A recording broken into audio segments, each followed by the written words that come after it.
आप सभी का स्वागत है आपके अपने YouTube channel study for learn में। तो फ्रेंड्स, आज हम इस वीडियो में क्लास 12 चैप्टर 9 बायोलॉजी सब्जेक्ट का एनसीईआरटी क्वेश्चन को हम सॉल्व करने वाले हैं। तो चलिए फ्रेंड्स, वीडियो शुरू करते हैं। वीडियो शुरू करने से पहले फ्रेंड्स, जिन लोग चैनल पर नए हैं, चैनल को सब्सक्राइब नहीं किया है, चैनल को सब्सक्राइब कर दो, नोटिफिकेशन बेल को ऑन कर दे, ताकि इसी प्रकार का मैं कोई भी वीडियो अपलोड करूँ आप लोगों के पढ़ाई से रिलेटेड तो वो आप तक पहुंच सके। चाहे वो सब्जेक्ट फिजिक्स हो, केमिस्ट्री हो, बायोलॉजी हो, कोई भी सब्जेक्ट आपको सारी नोटिफिकेशन मिल जाएगी। और फ्रेंड्स, क्लास 12 बायोलॉजी सब्जेक्ट का जो भी एनसीईआरटी क्वेश्चन है चैप्टर 1 से लेकर के चैप्टर 8 तक सारा वीडियो है, जो कि हमारे YouTube channel study for learn पे अवेलेबल है। आप वहां से देख सकते हैं। यदि कोई भी वीडियो आप नहीं देखे तो चलिए फ्रेंड्स, आज हम इस वीडियो में चैप्टर 9 को शुरू करते हैं। चैप्टर 9 जिसका नाम है strategy of for enhancement in food production. तो चलिए फ्रेंड्स, क्वेश्चन नंबर 1 शुरू करते हैं। क्वेश्चन नंबर 1 करता है explain in brief the role of animal husbandry in human welfare. तो फ्रेंड्स, क्वेश्चन कहता है कि मानव कल्याण में पशुपालन की भूमिका की संक्षेप में व्याख्या कीजिए। क्वेश्चन नंबर 1 का आंसर कहता है point number 1, animal husbandry deals with the scientific management of livestock which include various aspects such as feeding, breeding and control diseases to raise the population of animal livestock. Point number 2 कहता है it usually deals with animals such as buffaloes, cattle, pig, ship,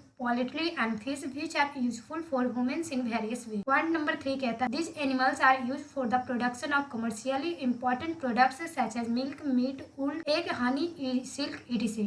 Point number 4 कहता है as increase in human population the demand for the products from livestock so it is necessary to improve the management of livestock। तो friends, question number 1 का answer कहता है कि मानव कल्याण में पशुपालन की भूमिका का संक्षेप में वर्णन। आंसर कहता है पॉइंट नंबर 1 कि पशुपालन पशुधन के वैज्ञानिक प्रबंधन से संबंधित है, जिसमें पशुओं की आबादी बढ़ाने के लिए आहार, प्रजनन और रोगों को नियंत्रित करने के जैसे विभिन्न पहलुओं शामिल है। पॉइंट नंबर 2 कहता है कि यह आमतौर पर भैंस, मवेशी, सुअर, भेड़, मुर्गी और मछली जैसे जानवरों से संबंधित है, जो विभिन्न तरीके से मनुष्यों के लिए उपयोगी है। पॉइंट नंबर 3 कहता है कि इन जानवरों का उपयोग व्यावसायिक रूप से महत्वपूर्ण उत्पादन जैसे दूध, मांस, ऊन, अंडा, रेशम आदि के उत्पादन के लिए किया जाता है। पॉइंट नंबर 4 कहता है कि मानव आबादी में वृद्धि के रूप में पशुधन से उत्पादों की मांग, इसलिए जरूरी है कि पशुधन के प्रबंधन में सुधार किया जाए। Now question number 2। Question number 2 कहता है if your family owned a dairy farm what measures would you undertake to improve the quality and quantity of milk production.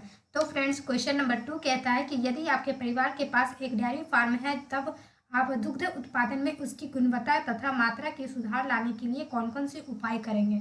तो फ्रेंड्स, क्वेश्चन नंबर 2 का आंसर हो गया पॉइंट नंबर 1 कहता है dairy farm management deals with processes which aim to at improving the quality and quantity of milk production. Milk production in primarily dependent on choosing improved cattle breeds, provision of proper feed for cattle, maintaining proper shelter facilities and regular cleaning of cattle. Point number 2 कहता है कि improved cattle breed is an important factor of cattle management. Hybrid cattles breed are introduced for improved productivity. Thus, it is important that hybrid cattle breed should have a combination of various desirable genes such as high milk production and high resistance to disease. Point number 3 कहता है cattle should also be given high quality and nutritious food including roughage, fiber concentrates and high level of proteins and other nutrients. Point number 4 कहता है कि cattle should be kept in well maintained housed in proper cattle houses and should be kept in well ventilated rooms to prevent them from bad climatic conditions such as heat, cold and rain. Point number 5 कहता है कि regular wash and proper brushing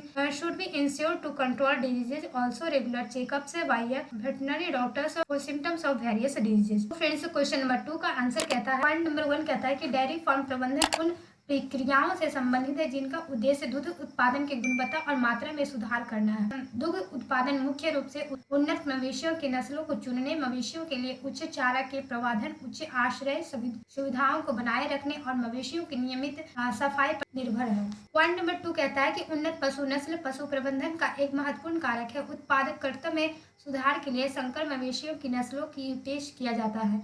इस प्रकार यह महत्वपूर्ण है कि संकर मवेशियों की नस्लों में विभिन्न वांछनीय जीनों के संयोजन होना चाहिए, जैसे कि उच्च दूध उत्पादन और रोगों के लिए उच्च प्रतिरोध।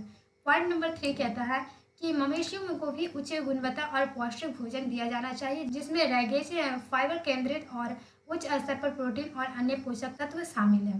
पॉइंट नंबर 4 कहता है कि मवेशियों को उचित पशु घरों में अच्छी तरह से रखा जाना चाहिए और उन्हें अच्छी तरह हवादार छतों में रखा जाना चाहिए ताकि उन्हें गर्मी, ठंडा और बारिश जैसे खराब जलवायु परिस्थितियों से बचाया जा सके।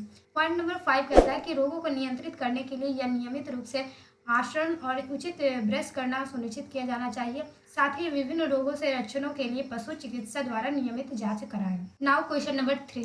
क्वेश्चन नंबर 3 कहता है what is meant by the term breed, what are the objectives of animal breeding. तो फ्रेंड्स क्वेश्चन नंबर 3 कहता है ब्रीड मतलब होता है कि नस्ल। तो नस्ल यहाँ शब्द से आप क्या समझते हैं, पशु प्रजनन को ये क्या उद्देश्य है। आंसर हो गया A breed is improved variety of animals within a species. It is similar in most characters such as general appearance, size, configuration, and features with other members of the same species. For example, Jersey and Brown Swiss are foreign breeds of cattle. These two varieties of cattle have the ability to produce abundant quantities of milk, which is nutritious, high protein content.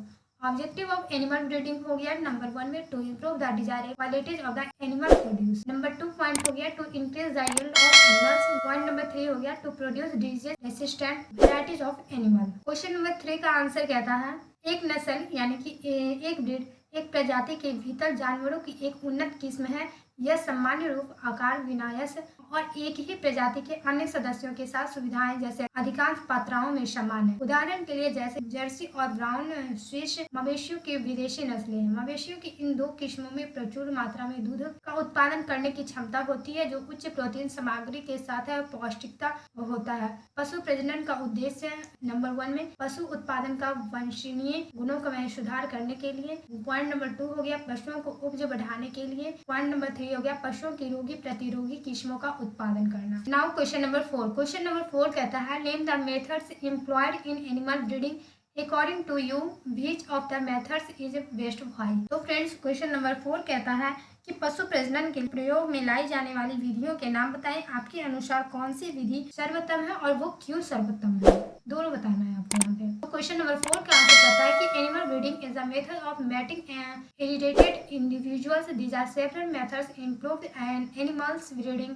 Which can be classified into the following categories. Point number 1 हो गया natural method. Natural method of breeding include inbreeding and outbreeding. Breeding between animals of the same breed is known as inbreeding, while breeding between animals of different breeds is known as outbreeding.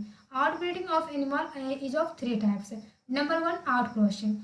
Outcrossing in this type of outbreeding and the mating of animals occurs within the same breeds as they have no common ancestors up to the last 4-5 generations. Number 2 हो गया crossbreeding. Crossbreeding is a type of outbreeding. The mating occurs between different breeds of the same species, thereby producing a hybrid. Number 3 हो गया interspecies hybridization. In this type of outbreeding of the mating occurs between different species. Number 2 हो गया artificial method of breeding include modern techniques of breeding.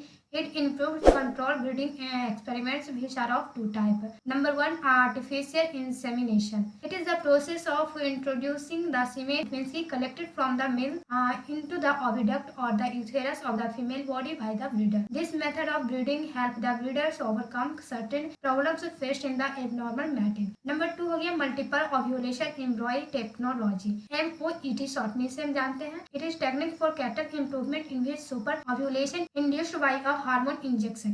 This fertilization is achieved by artificial insemination and early embryos are collected. Each of these embryos are then transplanted into the surrogate mother for further development of the embryo. The best method to carry out animal breeding is the artificial method of breeding which include artificial insemination and MOET technology. These technologies are scientific in nature. They help to minimize problems of normal mating and have a high success rate of crossing between mature males and females. Also, it ensures the production of hybrids with the desired qualities. This method is highly economically as a small amount of semen from a male can be used to insemination several cattle as semen is not be destroyed. तो friends यहाँ पे question number 4 का answer कहता है पशु प्रजनन परस्पर संबंधित व्यक्तियों के संभोग की विधि है। पशु प्रजनन में कई विधियां शामिल है जिन्हें निम्नलिखित श्रेणियों में वर्गीकृत किया जा सकता है। नंबर 1 में हो गया प्रजनन की प्राकृतिक तरीकों में इनब्रीडिंग और आउटब्रीडिंग शामिल है। एक ही नस्ल के जानवरों के बीच प्रजनन की इनब्रीडिंग के रूप में जाना जाता है।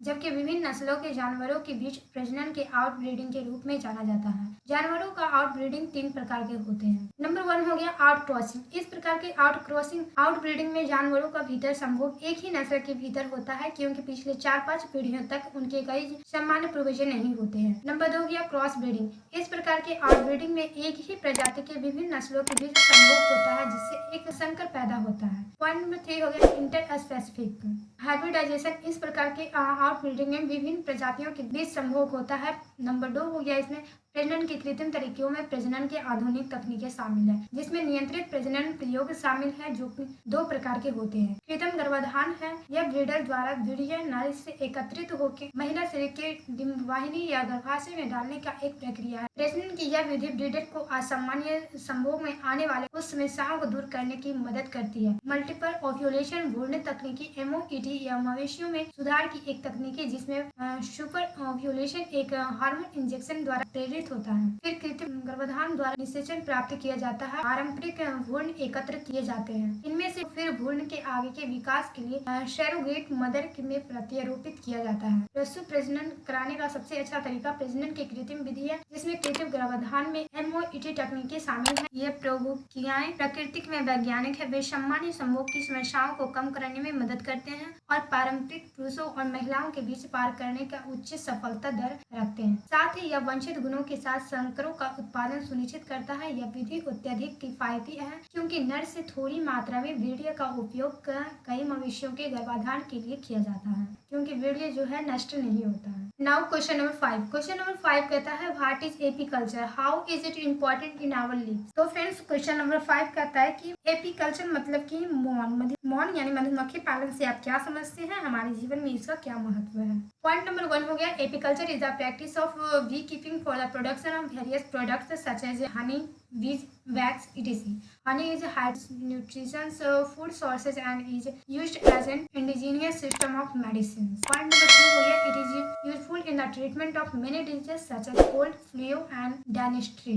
Point number 3 हो गया other commercial products obtained from honey bees include bees wax and bee pollen. Bees wax is used for making cosmetic polishes and is even used in several medicinal preparations. Point number 4 हो गया as demand of honey is increasing, people have started practicing beekeeping on a large scale. It has become an income generating activity for farmers since it required a low investment and is labor intensive. Point number 5 का answer कहता है कि मधुमक्खी पालन विभिन्न उत्पादों जैसे शहद, मधुमक्खी की मोम आदि के उत्पादन के लिए मधुमक्खी पालन का प्रथा है। शहद अत्यधिक पौष्टिक खाद्य स्रोत है। इसका उपयोग दवाओं की एक स्वदेशी प्रणाली के रूप में किया जाता है। नंबर 1 जैसे कि हो गया एक सर्दी, फ्लू और पेचिसा जैसे कई रोगों के उपचार में उपयोगी होता है। पॉइंट नंबर 3 हो गया मधुमक्खियों से प्राप्त अन्य वाणिज्यिक उत्पादों में मधुमक्खी की मोम और मधुमक्खी पराग शामिल है। मधुमक्खी मोम का उपयोग सौंदर्य प्रशासन, पॉलिश बनाने और यहाँ तक कि कई